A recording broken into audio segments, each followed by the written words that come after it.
Frank's a good friend of mine. We met through Chestnuts. I'll tell you a little bit about Frank. Frank's been painting over 40 years. He started in high school, and I'll let him tell you, he's got a great story about his high school art teacher and how it affected him. Frank had a scholarship to Austin Peay in art. There were some other things going on about that time too, called Vietnam. And Frank ended up in the Air Force, and he was stationed in different places. And one place in California, his last tour of duty, he got to do a lot of painting. So he did a lot of painting out there. Frank lives in Humphreys County, a pretty good drive up here. Lives close to the Tennessee River, right close to his studio. He loves outside. In fact, Frank's a man of many talents. He's also a commercial fisherman. Frank G, I know you like that part, but he's got pictures posted all the time of catfish that are this high. And he's also a wildlife artist. He did a lot of the wildlife shows around the country before getting mainly plein air, and you see his wonderful works here. He's a great artist. He's being picked up by galleries all over the country right now, and Frank, I'd like you to take it. Thank you for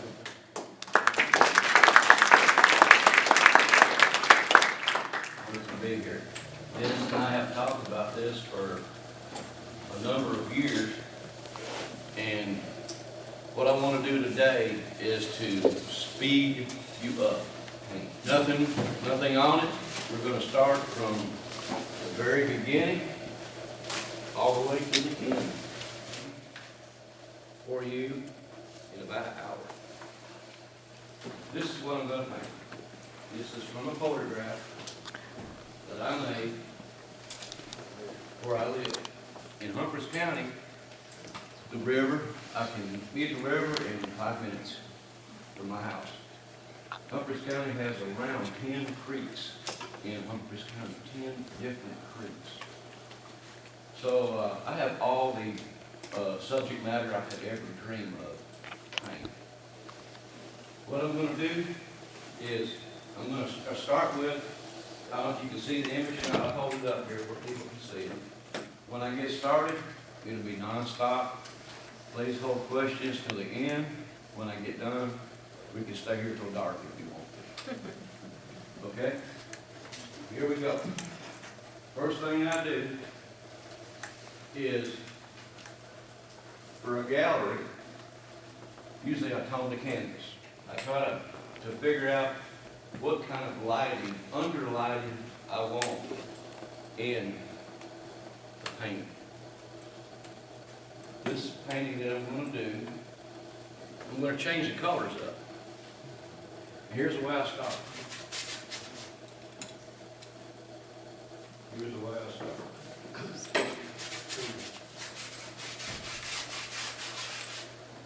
Show you just how fast I tone the canvas. I don't stand here and work for days when I'm toning the canvas.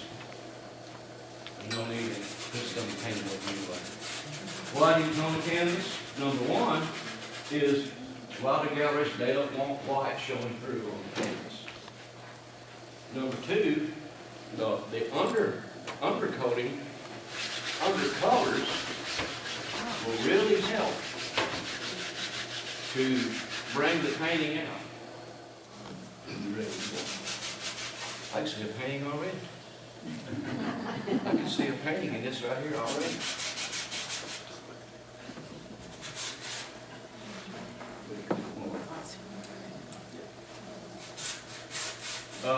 As far as what do I use? I use all paint and turpentine. I use no extenders, no fillers, no nothing, no mineral spirits. Here we go. I'll do this super fast. Thinner, right into the paint that's on here. I got enough paint on here now to finish this up. I'm just using pure thinner.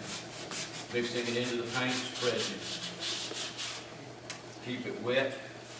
But the turpentine dries fast. Super fast. Got enough on you, right? Here we go.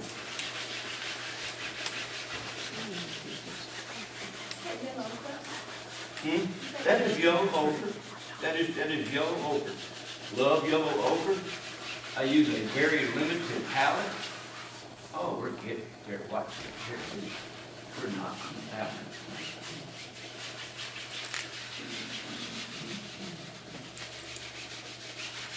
Background mainly, and different tones, undertones will make different colors stand out. Believe it or not, contrast. In my school, in my classes, it's a never-ending word, contrast. It's a tool. It's a tool that every artist should understand and use. Light and dark. Key word, composition. If you haven't got a composition, I don't care if you're an abstract painter, landscape, or anything. If you haven't got a composition, you haven't got a painting. As such, to hold the interest for people looking at it. I'm going to do a fast, super quick lay-in for this painting. You ready?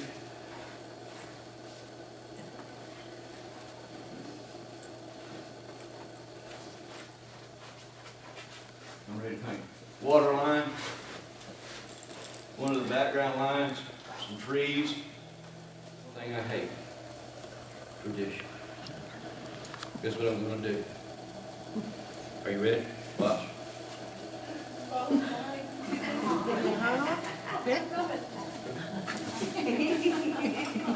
I hate tradition. I hate tradition. There's a green. Put a little white in it. I'm ready to go to work. I'm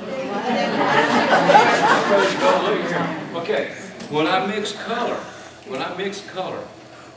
so many people, when they're mixing on their palette, I say them take a little dab of yellow and a little dab of red, and they sit there and they mix the color until it's just one color, and then they smear it on the canvas. I'm going to show you what happens when you do that. Don't get that. You got house paint. You got one color. When I mix color, look at this color compared to that color. That is from keeping the paint loose when I mix it. I am constantly mixing color as I apply it to a canvas. You can do a paint with a palette knife 3 times faster than you can with a brush. Don't want to hurt nobody's feelings, but it's fact. Here we go. Use that color up already. Palette knife painting, especially on canvas. Oh man, that's good. I'm feeling better. Got paint on me. Palette knife painting will use at least twice as much paint as a brush paint. But, oh, the results that you can get by using the palette knife. Let me get some more paint put out. Let's get some more colors. I have a very limited palette that I use. I just done this to show you what most people do when they get that rainbow squirted out. I use a lot of the umbers and the siennas.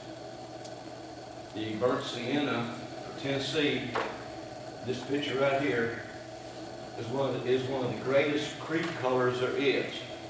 I love the burnt sienna. I can mix it, I do. And I never, ever put paint from a tube directly onto a canvas. I have done a little bit of white that way. But I'm always mixing paint. Always. Here on the palette, as you can see, on the canvas. So I'm always mixing paint. A little bit of indigo for the background. Got a little bit here already. Indigo. And I'm going to use one of my favorite colors. What's my favorite color? Who said?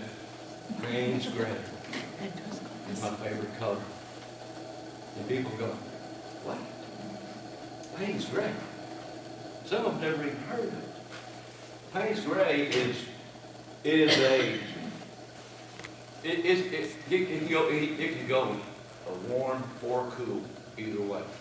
It's an in-between color, provided how you mix it. Most artists will use what they call the mud in their painting. If you mix all these colors up, Payne's gray is about what you're going to get. A gray is what you're going to get.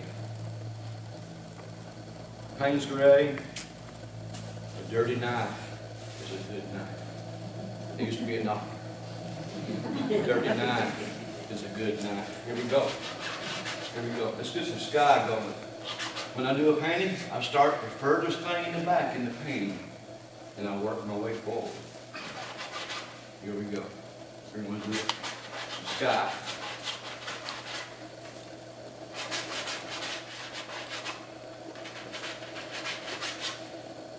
Look at the colors already. To be more painterly in your paintings, you need to mix colors. You need to mix colors.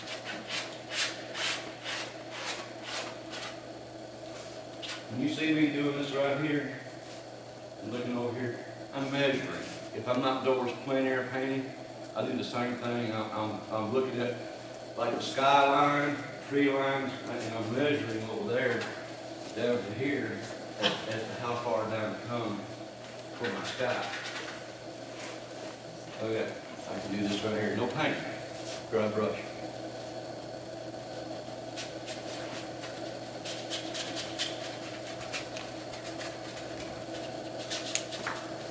Get where everybody can see. Smoothing some things out. But here's what I like to do. That under that toning of the canvas, some of that's going to come through. That is what I'm after. In places, it'll be exposed right in here. You can see some of it. Okay. A little bit lighter. Just go a little bit lighter on the sky. It's going to be it's really kind of an overcast day. And a little bit of light in there. He's wearing a pair of shorts. He went, oh no, I've got paint on my shorts. He said, I feel better already. He said, I feel better already. Getting some paint on me. A little bit of the white in here. I'm going to give the sky a little bit of interest. Brisk, not mixed. Brush strokes. Good enough. Good enough. Okay, I'm working my way forward. Sky is in there. What's going in next? How about some background? Here we go. Little bit of the burnt sienna. We'll see what I can get here.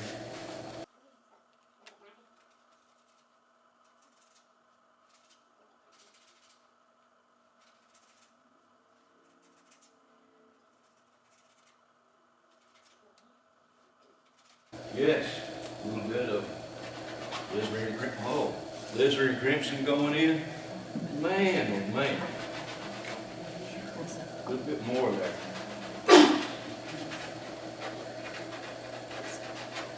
My goal when painting is to first of all get the canvas covered. A little bit of Payne's gray, introducing some color. Doesn't make sense at all. Starts out as a complete mess. What in the world is this guy doing? Never seen such. Get a little bit thinner. I do clean brush. Dirty brush. Dirty brush. Constantly mixing paint. Constantly. Throughout the entire painting. I'm mixing paint. And do you use the same brush? Hmm? Do you use the same brush? I change up. You'll see in a minute what I'll be doing here in just a little bit. Step on my face here. A little bit more darkness down here. A little bit of the indigo. Layering different colors.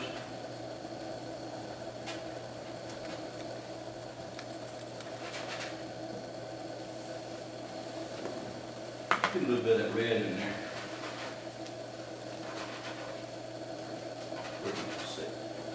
When I'm teaching in class, I'll do this. Sometimes I'm painting like this right here, and I'm talking to people, and I'm just all over the place. But nothing I hate worse than a student that cannot see, because if you cannot see, you know, not good. Okay? A bit of color going in there. Bring that down. What I'm going to do is, I'm going to bring colors in. I'm going to bring your eye into this painting, a little at a time.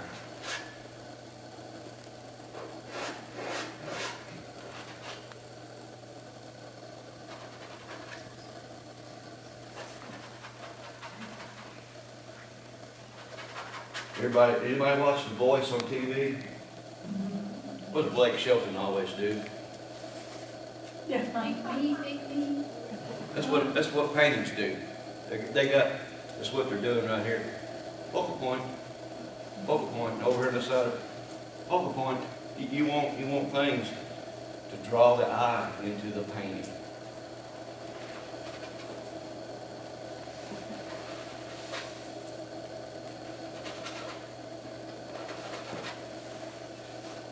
Color. Important thing, well, it's not important, it's crucial for a landscape, is your light source. Where's your light coming from? Direction. I'll go ahead and show you where the light's coming from this paint. You ready? Over here. Like there's my light coming in right here.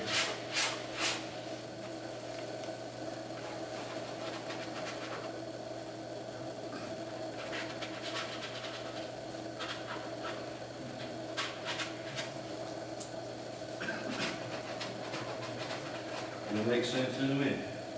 Got to do a little setup down here. I'm going to have a dark area down here. I'm going to put some light behind it. I'm setting it up.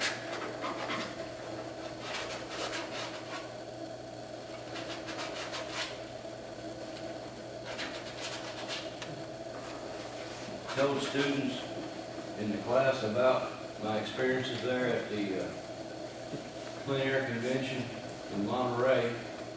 I don't know if y'all have ever even heard of Quan Ho. Quan Ho is a master artist. He done a demonstration painting, and he literally made the room just go completely quiet. This is about the way he started right here. Just a mass array of colors, taking a paintbrush and just slopping it on there. He looked at it and he goes, that's about right. Then he took one of his other paintings and used it for a scraper and scraped the entire canvas 2 ways, and everybody in the room couldn't believe it. He said, I'm about done. He'd done a few brush strokes. It was the most beautiful landscape I've ever seen in my life. It was just phenomenal. It was just phenomenal. Could not believe it. The man is incredible. I guess that's why he's the master. Okay, I've got some light colors back in behind here. Still not making any sense. I'm going to do the exact opposite up here. Let's build this up a little bit more. Get what you can see. But it's going to turn green.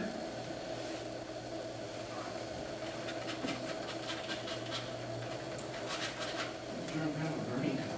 Okay. Let's do some more. Setting up a light color, I put the dark over it. Let the light color shine through. Still not making any sense.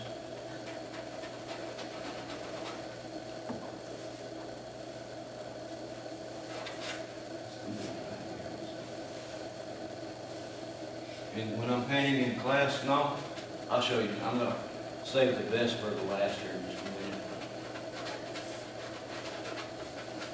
Right here.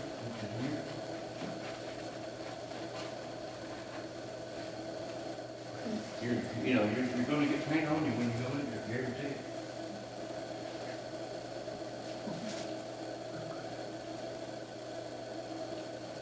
Ready? Here we go. Let's make some sense out of it now, already. So you can see what happens. I usually use 3 brushes. I like the rosemaries now. Never could afford them all my life. Went to the plein air convention and got into them, love them. I like a liner type rosemary, about a number, it's a 4 flat. I like the fan brush, different size fan brushes, depending on the application. This is my main tool. Palette knife. Palette knife. Painting is probably about a third of the way done. Don't look like it to me. I need my fuzzy wig on. A happy little tree lives right here. Happy little tree lives right there. He's got friends. He's got friends, but there's another happy little tree. There's another one. There's some more. Artists, realist artists are always in this background. Oh, that's not right. I got to put this little limb right there, and I got to put these over here, and I got to get all this detail going. Drop it. If you're an impressionist artist, it's a bad habit. Concentrate on your focal point, your light source, using your contrasts. Here we go. Get some more color going in here. Now, keeping the background mundane, little interest, enough, we call it eye candy, enough to satisfy the eye. One of the things that I really enjoy painting is water. We're going to do some of that too, just a minute here. We're going to do some water. What I'm after right now is I'm starting to set up for the eye to come into the painting on the trees back around here. Loose. I call it lose it. On your outside edges of your painting, just about every painting I do on these outside edges, you lose it. Because you don't want your eye, you want your eye to stay right in here. The outside edge is mundane, no interest. Man, I'm teaching class here, I'm telling you. I'm teaching class. Okay. Then I'm going to show you contrast. This is the first time I cleaned the brush. Since I started painting, really. This is the first time I cleaned the brush. Dirty brush is a good brush. How about some detail? What do you want to detail? I want to detail what I want my eyes to catch in this painting. Some light source. The sun, the rays coming in. I want to get some interest going. Right here, I'm going to take this. If I want to take a dark color and make that tree right here, where it comes together right here, make that tree stand out, contrast. Back behind it, a little bit of a light color. Bring that on up.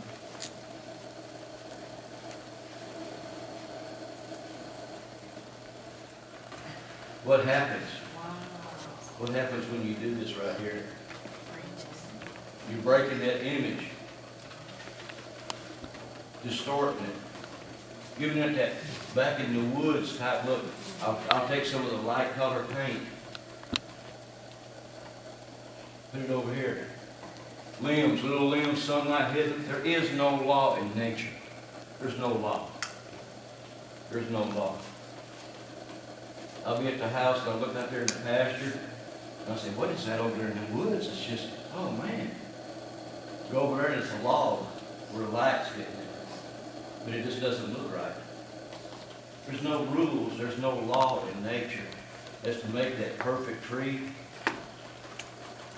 Okay. Let's do a little bit more here.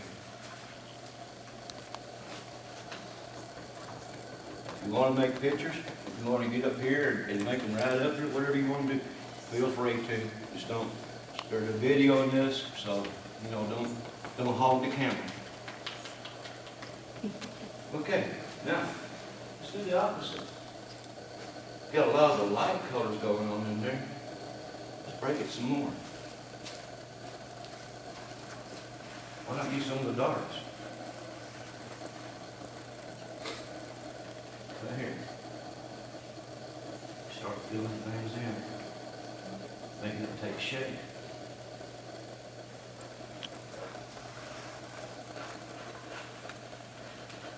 Constantly mixing color. Constantly throughout the entire painting. There is no two paint in the painting. If you're a two painter, get out of it. Get out of it, break the habit. Get you one of those SIG things, and every time you try to swear it out to smoke on that SIG thing, it'll break. Just like smoking. Get out of it. If you're going to be a painter, you're going to be a painter. Get out of it. Very amateurish. Very amateurish. Out of the two paints. Now, if you're a modern pop artist and all that, sure. The bright colors is what you're after. You know, lots of times you have to. You don't have to, but you know, it's fine in that. But for landscaping stuff, you just don't want to squirt some blue on here, pick it up, and paint it on the canvas. Don't want to do it. Some contrast. Contrast, I'm always looking at what I can do, dark over light, light over dark. Now what I've done here, I broke up, this looks tall, man, looks back. What I'll do now is go right back where those trees are that I just cut off the pieces and simply fill them back in. What that does is all these lines goes behind the trees. It gives the painting depth. It gives the painting some depth. I'm going to show you something here too. Just over here.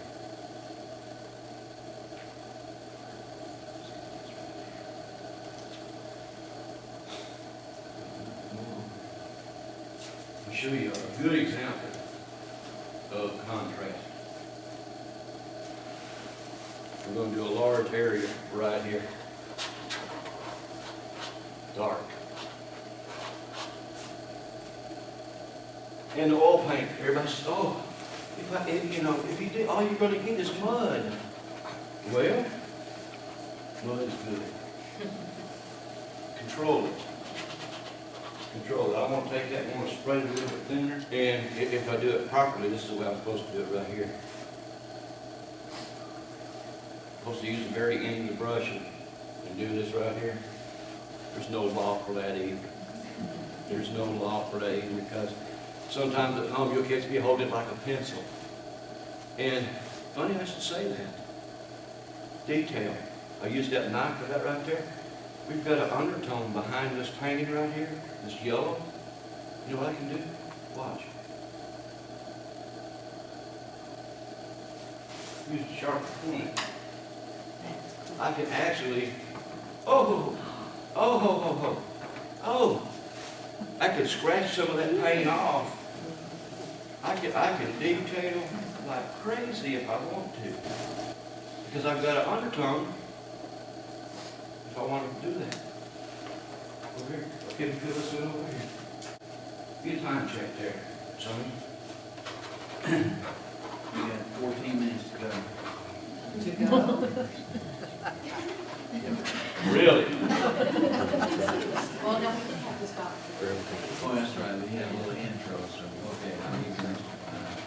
Okay. I'm going to show you an example of what I'm talking about using contrast.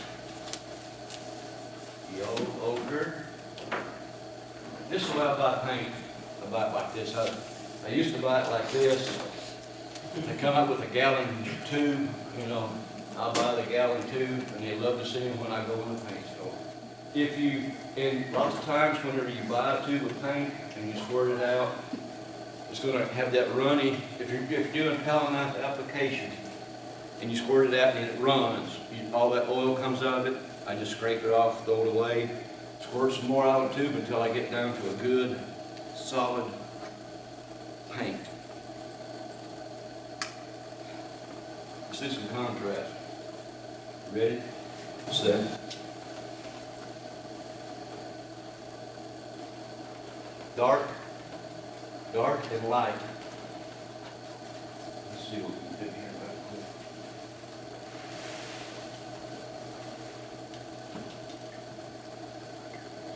Get out of your way here just a minute. You like it better. Look how that stands out. The light color. Go back with some more like this one.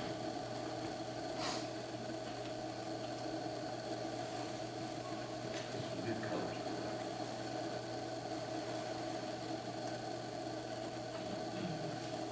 Okay, down here. Here we go. Oh, we've got that light color going on.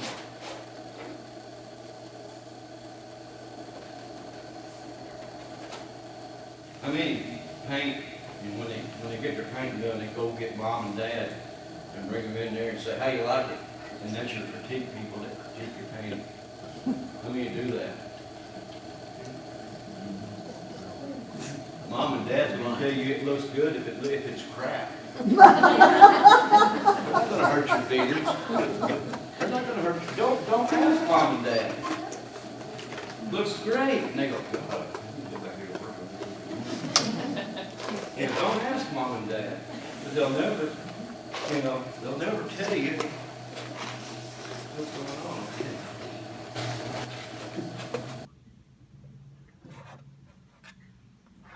Okay. Right underneath that.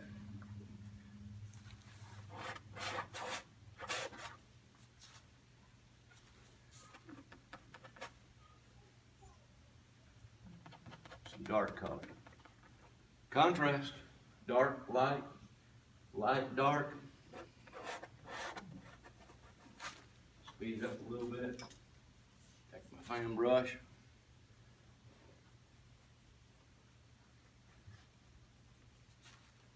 Show you another great tool to use when you're painting. Love it. It's a painting off. Really does good.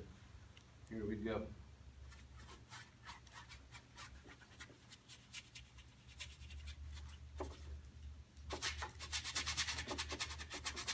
Notice the undertone, the toning of the canvas. What I'm going to do, especially in the water, man, I'm going to leave a lot of that. I want that to show through.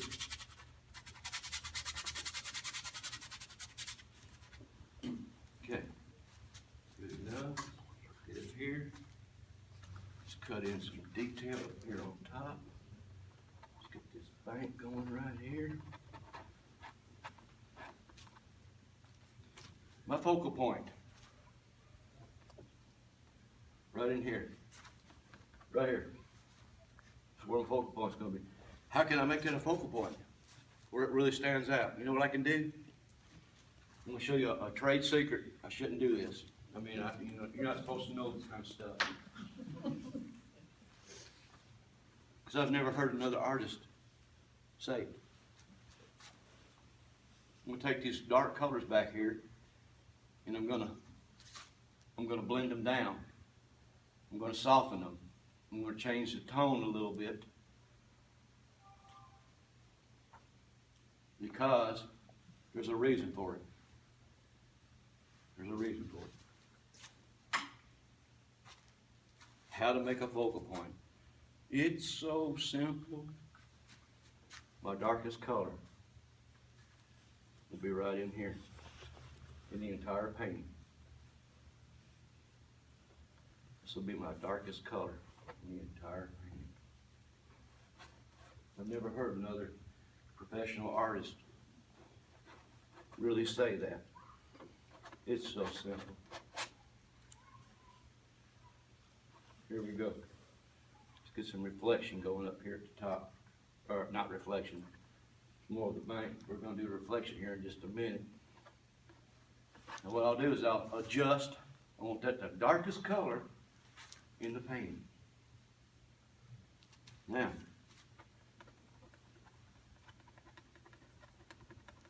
soften these right here a little bit. Soften this over here. Let's do a Blake Shelton. Here we go.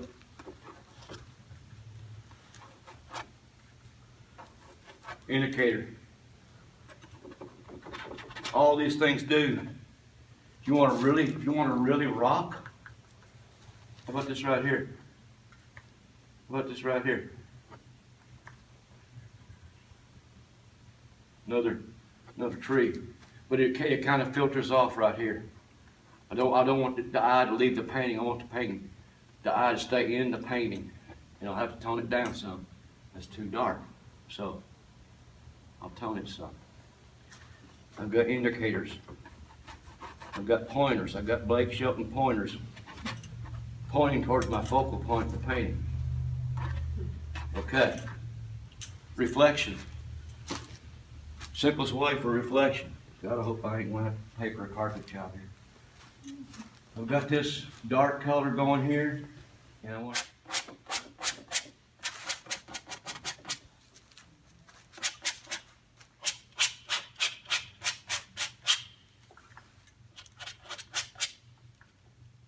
I'm going to tell you something else.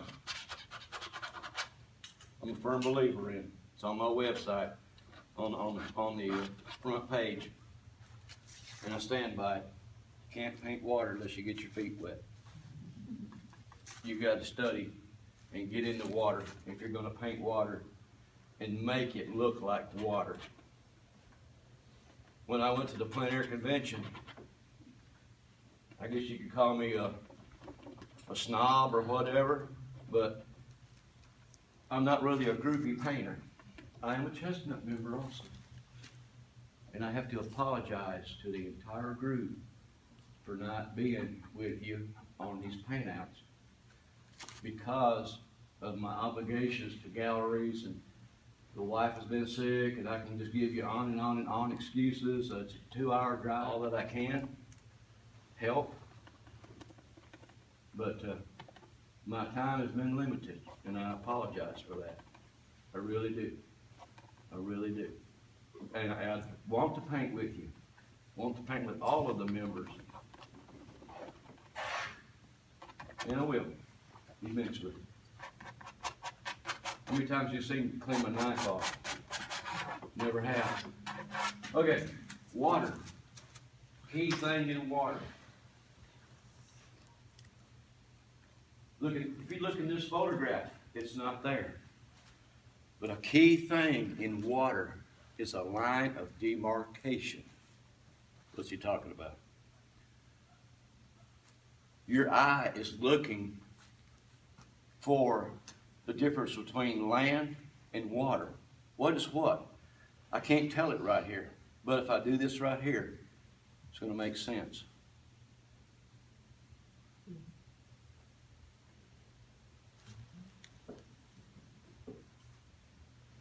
Again, contrast. Let's use contrast. Let's use contrast. That's a dark area. What did I put the line? What did I paint it with? A light color. Look here. What happens here now?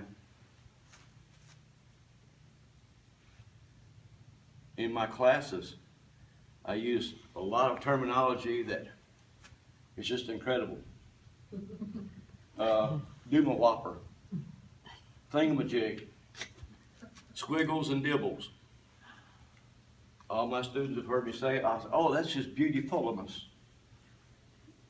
And when I done the workshop with the chestnuts, I had 2 or 3 of them come over and say, I learned a lot of terminology today, Frank. I really did. But I have fun. I want to have fun, even when I'm painting. Now, you see what happened when I put the line in there? Can everybody see that? Okay, can you not see it over there? Can you see what happens? Water lands in there intentionally. Because you take a painting in there and hold it in a mirror in the bathroom, you got a complete reverse image. It's a reverse image of that painting.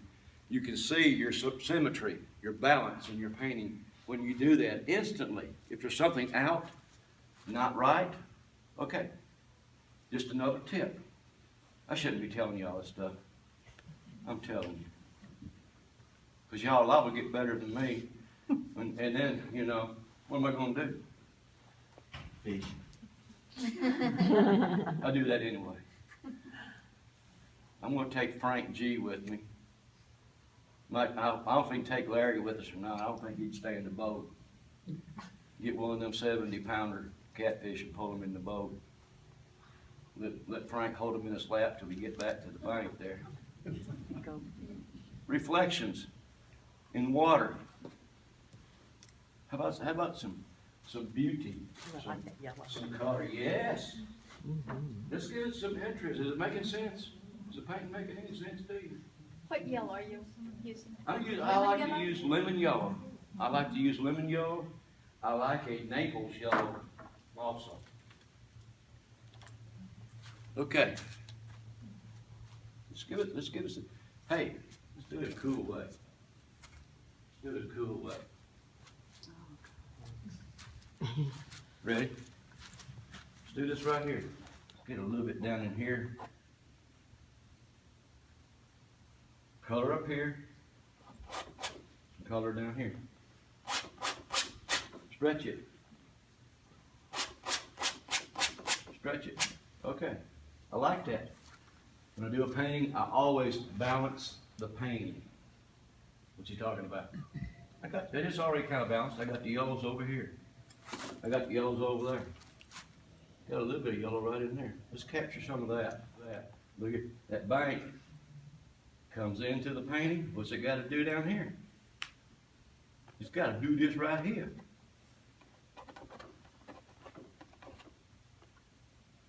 It's got to do this right here.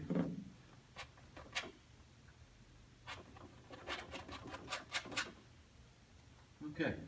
Let's tone this down right here a little bit. Just yellow right here. Stretch it a little bit. Let's capture a little bit of the darks in here and then pull these down some. Now, let's do this right here. Get that bank right there. Remember what I told you about contrast? I used a light color on that dark bank. What am I going to do on a light bank? Dark color. Right in here, there's a toad frog underneath that log right over here, fixing to put in here in just a minute. We're going to do this, and we'll try to do it. Am I out of time? I ain't heard no horn go off or nothing yet. How about this? I like that log in the painting here. Let's do this right here. Hey, why not? Why not bring it out like that? I see opportunity for contrast.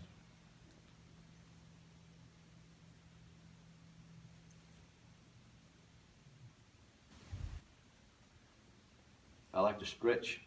When I'm doing water, I'll start my strokes if I'm using a brush down like this. Let's get some of this going in here in the back.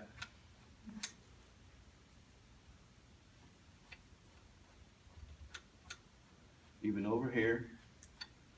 Subtle. Real subtle.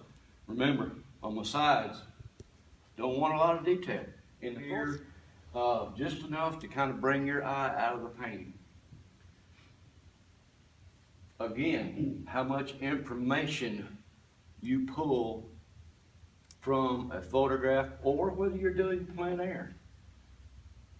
You got to know how much is enough. And sure, in plein air, there may be something that's not right in your composition and you paint it different than what the subject matter is. There's nothing wrong with that. There's no law. Let's give it some atmosphere. We're gonna do something complicated in the water. We'll do some dots and dibbles. Dots and dibbles. When I put reflections in water, if I want to make them things go, and that reflection will go underwater. Over here I say opportunity for contrast. I got a lot of light areas over here. How about some dots and dibbles? If I'm going to do dark, I got to keep it towards the middle.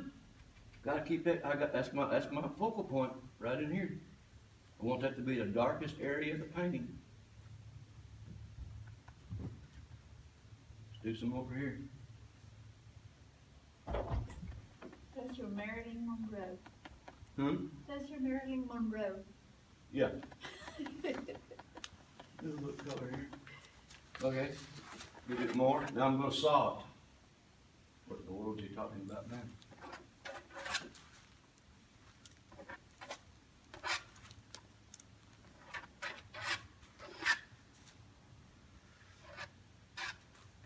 Using the knife.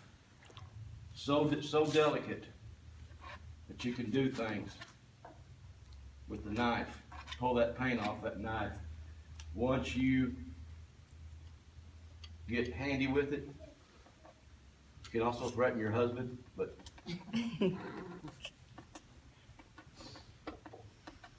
how we doing? How we doing? Let's do some more sawing. Let's do a little more sawing down here. Go ahead and make your picture. Go ahead if you want to make pictures, go ahead. Because I'm gonna detail a log, pull a few more things. And how we doing? Does it make any sense to y'all? Are you gonna keep that one away?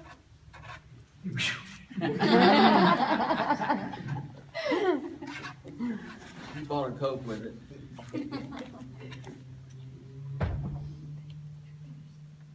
You know what?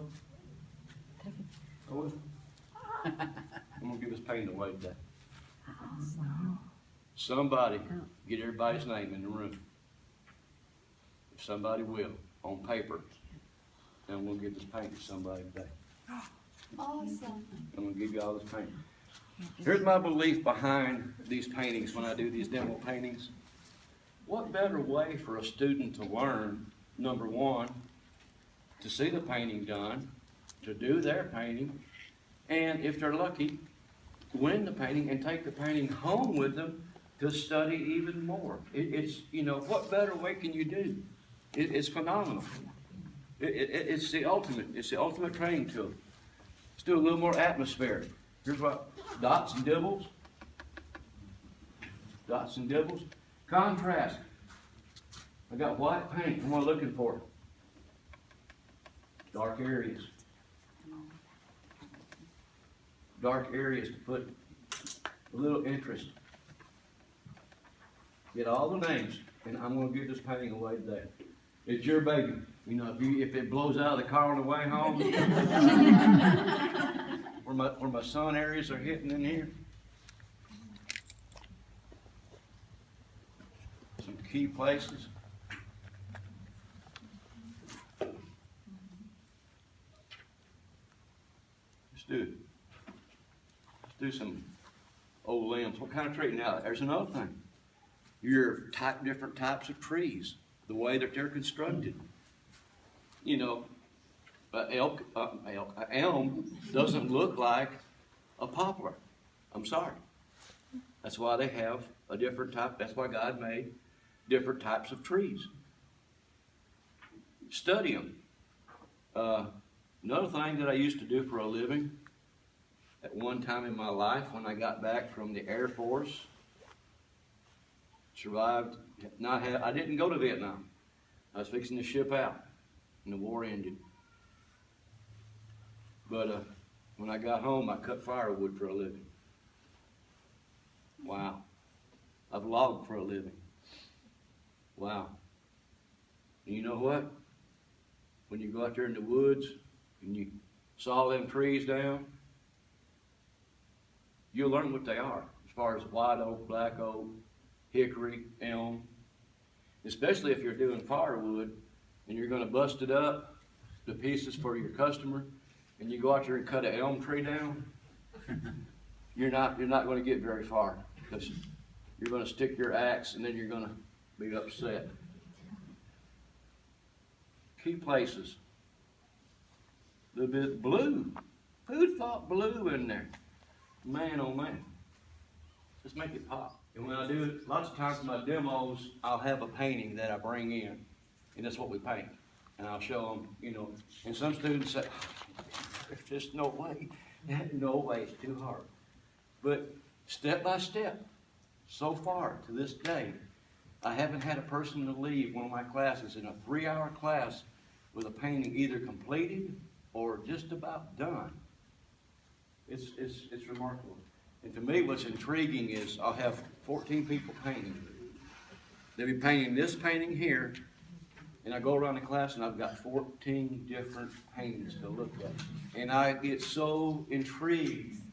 I'm going, oh, God, man, I should have thought of that. You know, I get as much out of the class as the students do. That's what makes a good teacher, I think. You got to want to teach. And break it down simple. Break it down simple where people can understand. Okay. Let me study it for a minute.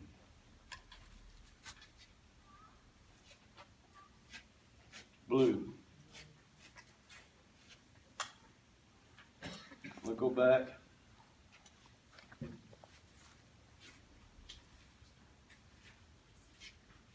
I'm going to strengthen some of my reflection from my trees here. The one thing that I think people get out of my classes is to learn to not be afraid of paint. Not be afraid of paint. It's not going to, well, it'll get on you. And yeah, a lot of the women leave, and I'm sitting there giggling because they got a big, look like going to a football game.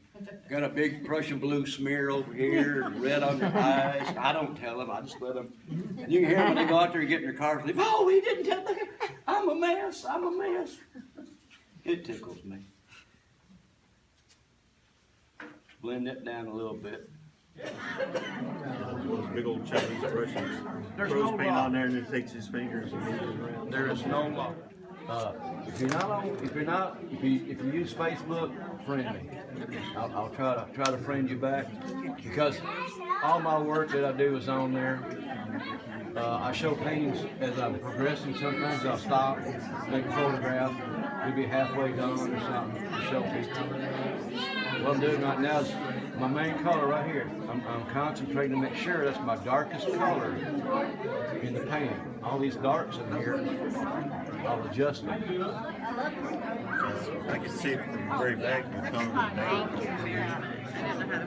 Adjust it where that's just the focal point. I mean, the eye's going to go, you can do the exact opposite. What I was going to do a minute ago, you could take some red flowers and put right there over that, and you know, it won't hurt the find, as long as it's in that focal point.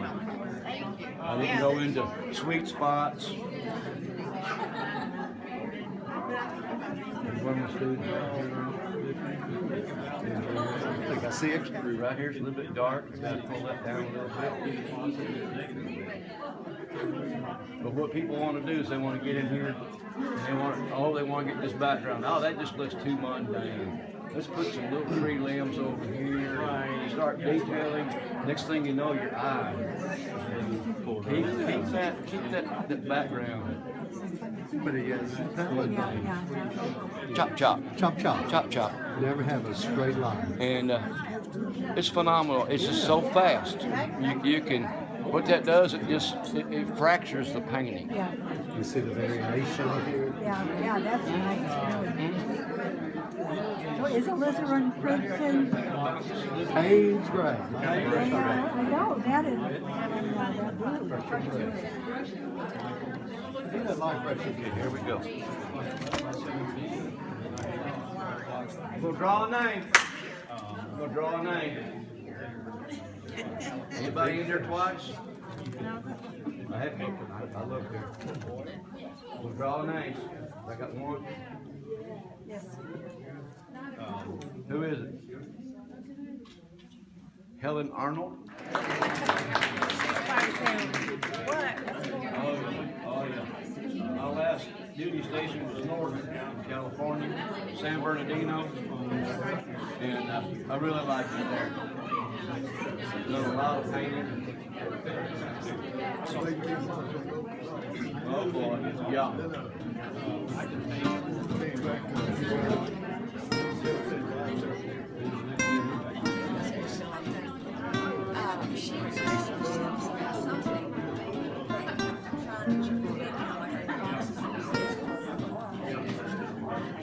I was dragging the rear.